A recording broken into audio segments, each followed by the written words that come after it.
Good morning everyone, myself Rakhi Liangi. आज हम forms of ICT के बारे में जानेंगे। आईसीटी, जिसको हम इंफॉर्मेशन एंड कम्युनिकेशन टेक्नोलॉजी कहते हैं, ये 3 शब्दों से मिलकर बना है। Information, communication and technology. Information यानी कि जानकारी जो हमें किताबों, मैगज़ीन, न्यूज़पेपर, वेरियस सोर्सेज से मिलती है। कम्युनिकेशन, जिसके द्वारा हम अपने बातों को दूसरों तक पहुंचाते हैं। टेक्नोलॉजी, वो तकनीकी जिसके द्वारा हम सामने बैठे लोगों तक भी अपनी जानकारियाँ दे सकते हैं, दूर बैठे लोगों तक भी हम अपने बातें पहुंचा सकते हैं, उसके लिए टेक्नोलॉजी हेल्प करता है।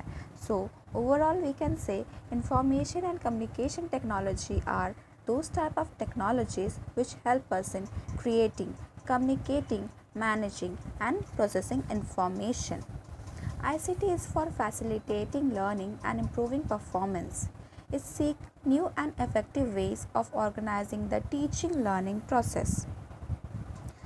ICT का डेफिनेशन कहता है कि ये एक diverse set of technological tools है और रिसोर्स है जिसके द्वारा कम्युनिकेशन किया जाता है, जो कि हम लोग create, disseminate, store and manage करते हैं रिसोर्सेज को। The next is the aims of ICT. यहाँ पे मुख्यतः 4 एम्स ऑफ आईसीटी है, that is utilitarian aim, social aim, cultural aim, personal aim. Utilitarian aim helps the learner to become competent and confident users of ICT. Social aim encourages the learners to develop the appropriate social skills that are essential for cooperative and collaborative learning based around ICT. Cultural aim helps the learners appreciate the richness of our cultural heritage by facilitating access to all aspects of our unique culture. Personal aim helps the learner with special needs integrate themselves with school and society by increasing their independence and by developing their abilities and interests. The next is the forms of ICT. There are 2 forms of ICT, that is satellite TV, computer and internet. First हम satellite TV के बारे में जानेंगे, जैसे कि satellite TV. It is a particular kind of broadcast delivery based on using space satellites to deliver signals. Satellite जो है वो पृथ्वी के चारों ओर अपने ऑर्बिट में घूमती है और जो भी सिग्नल्स है वो ट्रांसमिट करती है वहाँ से, जो कि हमारा डिश एंटीना रिसीव करता है, जिससे इनको डिकोड करता है उसका set top box and hence वो प्रेजेंटेबल होता है ऑन द स्क्रीन, जिसे हम टेलीविज़न पर आसानी से देख सकते हैं। सैटेलाइट मुख्यतः 2 प्रकार के होते हैं, natural satellite and artificial satellite. Natural satellite is like moon, artificial satellite that are man made like EDUSAT, INSAT and many more. Satellite TV 3 प्रकार का होता है। According to Nicholson's 1976, the satellite has 3 main types of orbits. First type is low Earth orbit satellite, which is about 160 to 2000 km above the Earth. Type 2, medium Earth orbit satellite, that is about 20,000 to 35,780 km above the Earth's surface. Type 3 is high Earth orbit satellite, that is about 35,786 km above the Earth's surface. A number of satellites have been launched for various purposes. Satellite different purposes के लिए launch किया जाता है, जैसे कि telecommunication के लिए, metrology, remote sensing, disaster warning, defence and so on. अब हम देखते हैं कुछ बेसिक टाइप के सैटेलाइट जो हमारे यूज़ में आते हैं, जैसे कि communication satellite. INSAT 4A, it was the first communication satellite जो कि लॉन्च किया गया था, जिससे हमारा कम्युनिकेशन प्रोसेस में हेल्प हुआ है। Weather satellite, Tiros was the first weather satellite launched in 1960 from Florida, USA। ये प्रोवाइड करता है continuous update information about the weather forecasting में ये हेल्प करता है लार्ज स्केल में।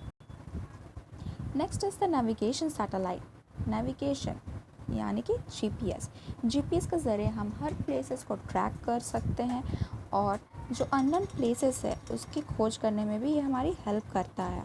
The next is the educational satellite that is EDUSAT, the first Indian educational satellite जिसके द्वारा डिस्टेंस लर्निंग में हमारा हेल्प हुआ है। एजुकेशन फील्ड में इसका सबसे बड़ा योगदान रहा है, जहाँ पे एडल्ट एजुकेशन में भी हेल्प हुआ है। एजुसैट की वजह से ज़रूरी नहीं है कि हम एजुकेशन में ही एनरोल होए, हम घर बैठे भी तकनीकी के सहारे एजुकेशन गेन कर सकते हैं। The next is computer and internet. Computer, it is an electronic machine through which various kind of works are done easily। यहाँ पे इनपुट, प्रोसेस एंड आउटपुट ये 3 फेज़ में वर्क होता है। कंप्यूटर को रन करने के लिए एनर्जी जो कि इलेक्ट्रिसिटी सप्लाई करता है, यहाँ पे वर्क लिमिटेड फेज़ में होता है। इंटरनेट एक वाइड एरिया नेटवर्क है। इंटरनेट 1 से 2 से ज़्यादा कंप्यूटर्स को कनेक्ट करके लार्ज एरिया में परफॉर्म करता है वर्क को, और ये हर वर्क को और भी एक इफ़ेक्टिव रूप दे देता है। हम लोग जो भी पहले एग्ज़ाम्स देते थे वो ऑफलाइन एग्ज़ाम देते थे, पेन पेपर वर्क होता था, बट ऑनलाइन एग्ज़ाम की वजह से यहाँ कंप्यूटर और इंटरनेट इन दोनों की मेल से एजुकेशन सेक्टर में, जॉब सेक्टर में, कॉम्पिटिटिव एग्ज़ामिनेशन में ये बहुत बड़ा योगदान दे रहा है, जहाँ पे कम समय में आप लार्ज नंबर ऑफ़ स्टूडेंट्स का एक साथ एग्ज़ाम लेके एवैल्यूएशन प्रोसेस को इजी करते हैं, जिससे कि रिज़ल्ट भी बहुत क्विक मिल जाता है। Computer and internet are the supporters of each other. Computer and internet एक दूसरे के साथ ही है। ये 2 type of transmission media transfer करते हैं नॉलेज को। कम्युनिकेशन या तो ट्रांसमिशन मीडिया बोल सकते हैं, जिसको 2 पार्ट में डिवाइड किया गया है, that is bounded and unbounded. Bounded media यानी कि जिसका एक सीमित दायरा होता है। दायरा होने का मतलब है कि उसे एक लिमिटेड एरिया तक ही ट्रांसफ़र किया जा सकता है, that is through the cable. The 3 common types of bonded media are coaxial cable, twisted pair cable, fiber optics cable। Unbounded media यानी कि इसे अनगाइडेड मीडिया भी कहते हैं, जिसकी कोई सीमित एरिया नहीं होती है, ये लिमिटलेस होता है। It is of 3 types. Unbounded media का 3 प्रकार है, radio waves, microwaves, infrared waves. The next is the educational implications of ICT। ICT का एजुकेशन में बहुत बड़ा योगदान रहा है। ICT ने टीचिंग लर्निंग प्रोसेस को बहुत इजी और इफ़ेक्टिव बना दिया है। There is no time which is taken extra year, space, social economic factors और बैरियर नहीं रहे लर्नर्स या टीचर्स के लिए। लर्नर्स को variety of learning resources available हो जाता है। नए नए तकनीकी के सहारे लर्नर्स डिफरेंट एरियाज़ के जो छुपे हुए ज्ञान है उनको अर्जित करने में हेल्प मिलता है। हर चीज़ का जो नया नया तथ्य सामने आया है वो चीज़ें ICT के द्वारा लोगों तक बहुत ही जल्दी मिल जाती है और ये अपडेटेड रहते हैं। Lastly, I would like to conclude that ICT ना कि सिर्फ इंफॉर्मेशन गैदर करता है बल्कि उसको एक नया रूप भी देता है, जो कि लर्नर्स के लिए बहुत इफ़ेक्टिव होते हैं, क्योंकि ICT की वजह से यहाँ आजकल बच्चे रटने के बजाय समझने का प्रयास करते हैं, जिसकी वजह से उनका नॉलेज इंडेप्थ होता जा रहा है और वो अपने आइडियाज़ को एक्सप्लोर करने की कोशिश कर रहे हैं। आज के 21st सेंचुरी में ICT का ज्ञान होना बहुत ज़रूरी है, बिकॉज उसका वर्किंग एरिया भी ब्रॉडर होता जा रहा है और उसका यूज़ भी बहुत ज़्यादा हो रहा है। विदाउट ICT आप लाइफलेस हो जाता है, क्योंकि ICT का यूज़ स्कूल, ऑफिस, हर प्लेसेस पे हो रहा है।